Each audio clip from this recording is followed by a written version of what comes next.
Hello, and welcome to Talk Easy. I'm your host, and today we're diving into an incredible story about Vladimir Putin, a man who rose from a small apartment in Russia to become one of the world's most famous leaders.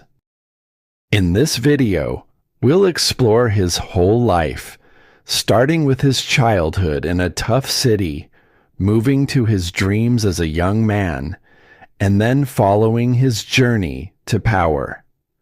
We'll talk about the challenges he faced, the hard work he put in, and the big achievements that made people notice him. Finally, we'll look at how people see him today, in 2025. Why does this matter for English language learners? This story isn't just exciting, it's a great way to practice your English.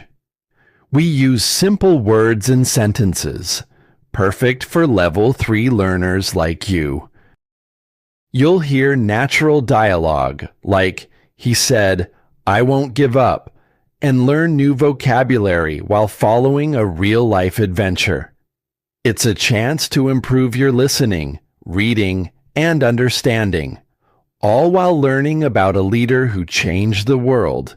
So, get comfortable, grab a notebook if you want, and let's begin with Chapter 1. Here we go. Chapter 1: Early Life. Vladimir Putin was born on October 7th, 1952, in a noisy, crowded city called Leningrad, in Russia. Today, that city is known as St. Petersburg, but back then, it was part of the Soviet Union, a huge country with strict rules. His family wasn't rich or special. They lived in a tiny apartment on the 5th floor of an old building. There was no elevator, so they climbed stairs every day. The apartment had thin walls, and they shared it with 2 other families. They all used one small kitchen, and sometimes they argued about who got to cook first. His father, Vladimir Spiridonovich, worked long hours in a factory, fixing machines and trains. His mother, Maria, had many jobs: cleaning houses, working in a shop, or helping at a school. She was tired a lot, but she always smiled for her son. Life in Leningrad was hard because World War II had ended just a few years before Vladimir was born. The city was still broken, buildings had holes from bombs, and food was scarce. People stood in long lines to buy bread or potatoes. Vladimir saw this as a little boy. He remembered the cold winters when snow covered everything, and his family stayed inside to keep warm. But he wasn't a quiet kid who stayed home all the time. He loved running outside, even when it was freezing. He played with other boys in the courtyard, kicking a ball or chasing each other. One thing Vladimir loved most was sports. When he was about 11, he started judo, a fighting sport from Japan. He wasn't tall or big, but he was fast. He went to a small gym after school, where an old teacher showed him how to throw bigger kids to the ground. The teacher said, "Vladya, you're small, but you've got heart." Vladimir practiced every day, even when he fell and got bruises. He also tried Sambo, another Russian fighting style. He told his friends, "I like this. It makes me feel strong." School was a different story. Vladimir didn't always listen to his teachers at first. He liked talking to his classmates or staring out the window more than doing homework. But he was smart. He loved history and stories about brave people. His favorite books were about spies who worked in secret. He watched old movies on a tiny TV at home, movies where men in coats solved mysteries and saved the country. One night, he told his mother, "I want to be a spy someday." She laughed and said, "That's a big dream. You'll need to study more." His parents worked hard to teach him about life. His father was strict. He said, "Volodya, the world isn't kind. You have to be tougher than it is." His mother was softer. She hugged him and said, "Be good, but don't let people push you around." Vladimir listened to both. He saw fights in the streets, older boys pushing each other or stealing things. One day, he got into a fight too. He used his judo moves and won. After that, the other kids left him alone. He thought, "I can take care of myself." Growing up in Leningrad wasn't about toys or fancy clothes. Vladimir didn't have a bike or many games, but he had energy and a big imagination. His best friend, a boy named Sasha, said later, "Vladimir was quiet, but he wasn't weak. You could tell he wanted something more." That something more was starting to grow in his mind. A dream of adventure, strength, and helping his country. This tough little boy was already building the man he'd become. Chapter 2. Growing Up. Vladimir became a teenager in the 1960s, and Leningrad didn't get easier. The city was full of tall, gray buildings and smoky factories. The streets were busy with people walking fast, carrying bags of food or tools. Many families like his didn't have much. His father came home tired every night, his hands dirty from the factory. His mother sometimes worked 2 jobs, leaving early and coming back late. Vladimir saw how hard they tried. He thought, "Life is a fight here. I need to fight too." Outside, the world was rough. Gangs of boys roamed the streets, looking for trouble. Vladimir wasn't big, but he wasn't scared. He remembered his judo lessons. One day, an older boy pushed him and said, "Give me your money." Vladimir didn't have any money, so he pushed back. They fought, and Vladimir flipped the boy onto the ground. The boy ran away, and Vladimir smiled. He said to himself, "If I don't stand up, they'll never stop." That moment stuck with him. He decided he'd never let anyone make him feel small. His big dream started to take shape when he was about 14. He loved the idea of the KGB, the Soviet Union's secret police. The KGB was famous. People whispered about it. They said its agents were smart and strong, protecting Russia from enemies. Vladimir watched TV shows about them. He read books where spies tricked bad guys and saved the day. He told his best friend, Sasha, "I'm going to work for the KGB someday. It's the best job." Sasha laughed and said, "You? A spy? You're too quiet." But Vladimir didn't laugh. He said, You'll see. School got more important as he grew up. He wasn't the loud kid who answered every question, but he paid attention. He liked history and geography, learning about Russia and the world. He also studied German, a language he heard could help him later. His teacher, a strict woman with glasses, noticed him. She said, "Vladimir, you don't talk much, but you're clever. Keep working." He started doing better, staying late to finish his homework. His mother was proud. She said, "See, Volodya, you can do anything if you try." But life wasn't just about school. At home, things were tight. One winter, the heat in their apartment broke. It was so cold, they could see their breath inside. Vladimir's father built a small fire in a metal can to warm them up.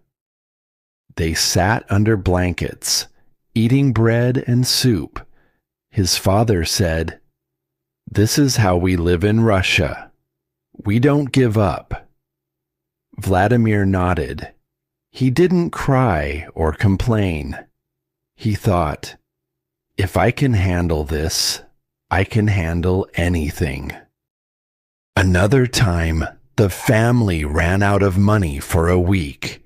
They ate only potatoes and salt. His mother said, "It's okay, Volodya. We're together." That toughness became part of him. His friends saw him changing.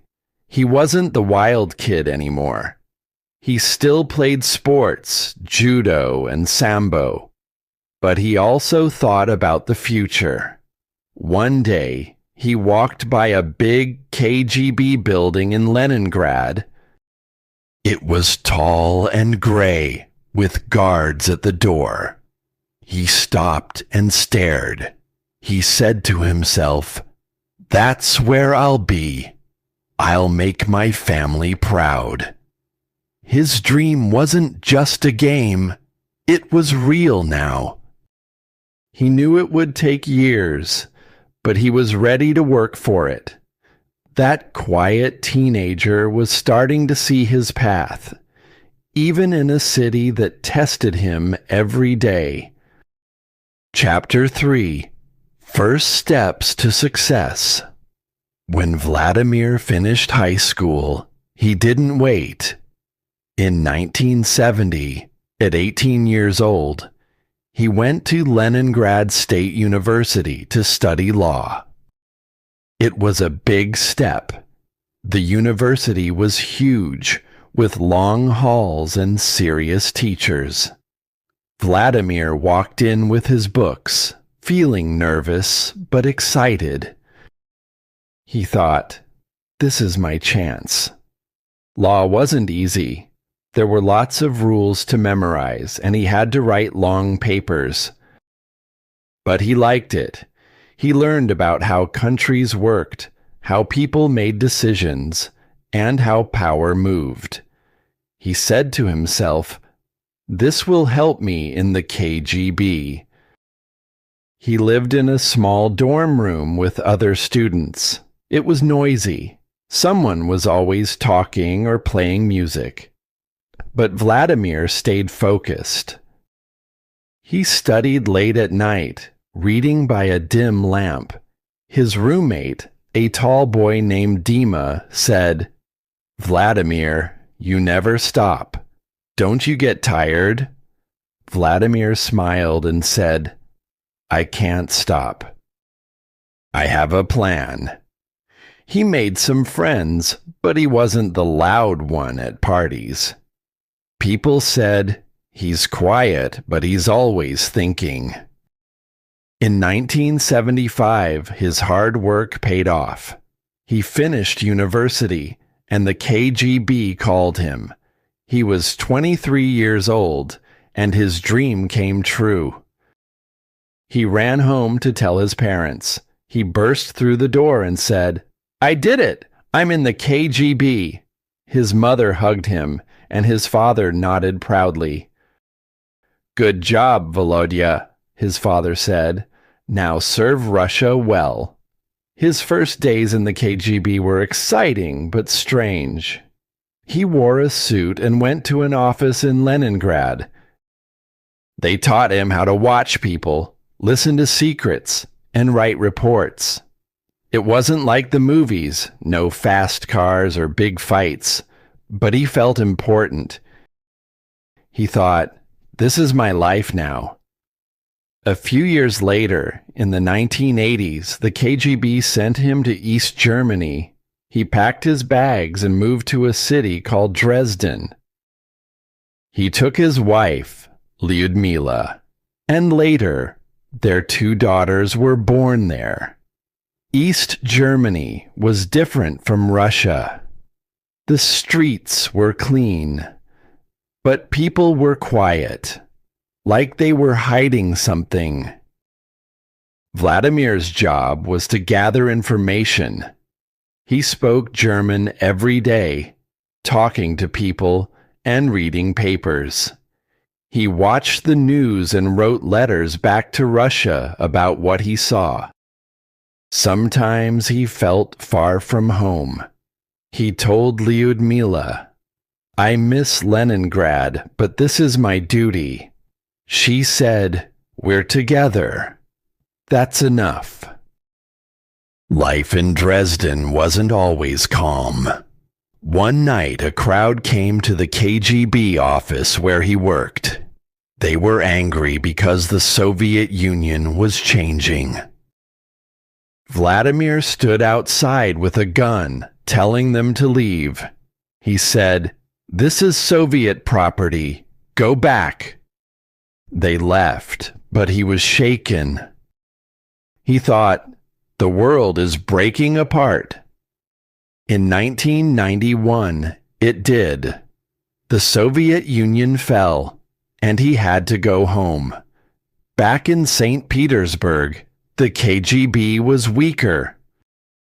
Vladimir wasn't sure what to do, but he didn't give up. He said, "I've learned so much. I'll use it." He started working for the city government, helping the mayor. He wore a suit again, but now he made decisions about food, money, and buildings. People noticed him. One boss said, "Vladimir is calm. He doesn't panic." Another said, "He's smart. He remembers everything." It was hard work, but it was his first step into something bigger. He wasn't a spy anymore. He was becoming a leader. That time in St. Petersburg was like a bridge, taking him from his old life to a new one he couldn't even imagine yet. Chapter 4: Hard Work and Struggles. Back in Russia in the 1990s, everything was chaos. The Soviet Union was gone, and the country was falling apart.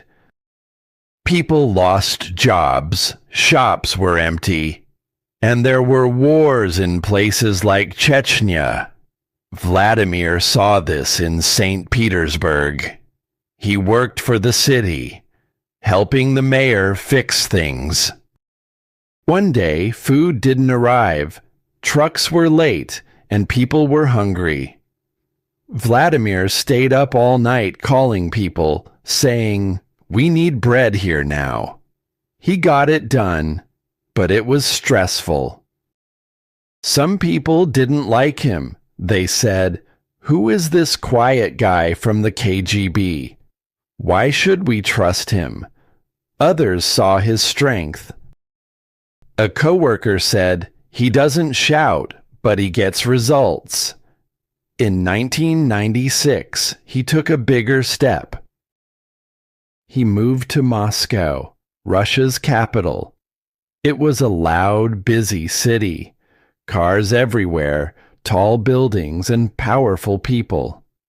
He got a job working for the government, helping President Boris Yeltsin. Yeltsin was old and sick, and Russia was in trouble. Vladimir started small, but he moved up fast.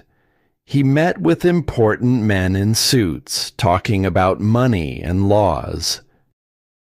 He learned how to play the game of power, but it wasn't easy. Some people hated him.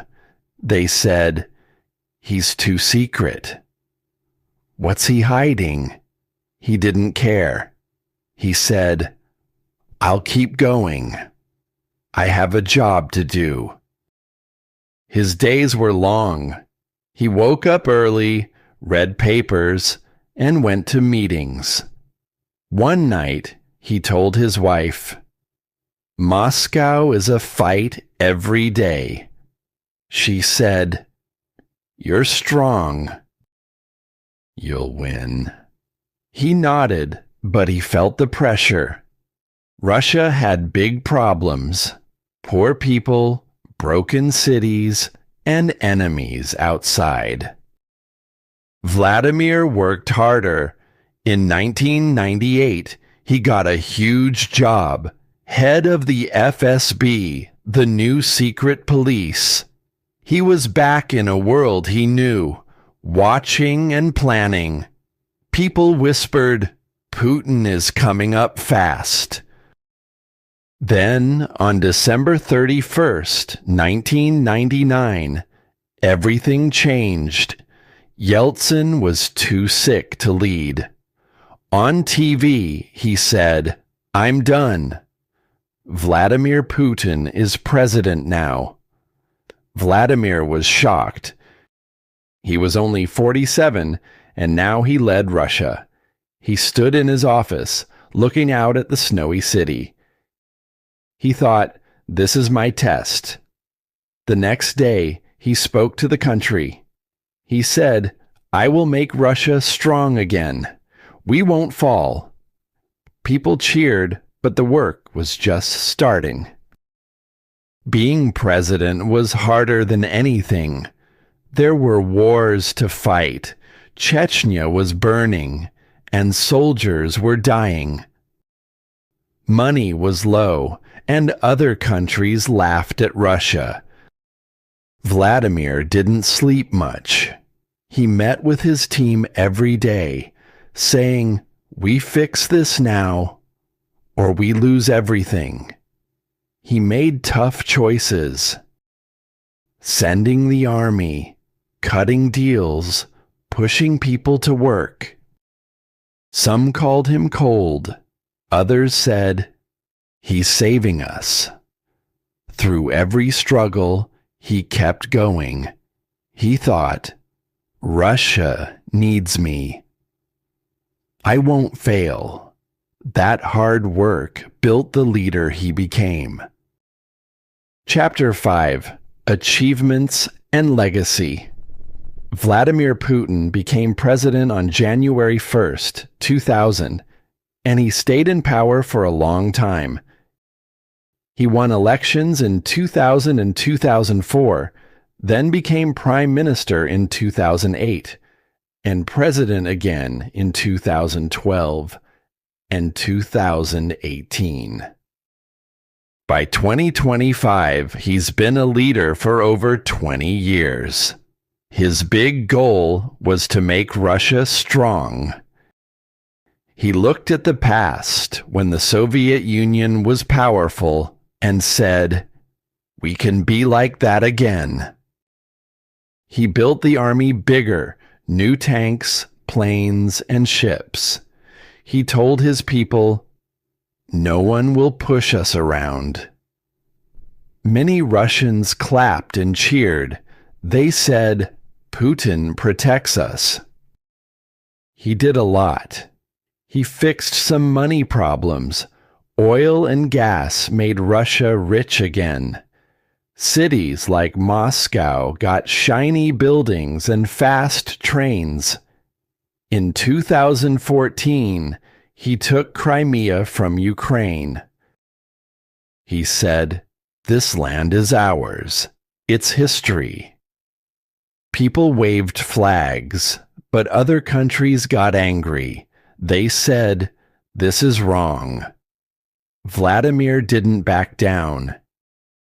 He made deals with China and India, showing the world Russia was back. One day, he stood on a stage and said, "We're a great country. Believe it." But not everyone loved him.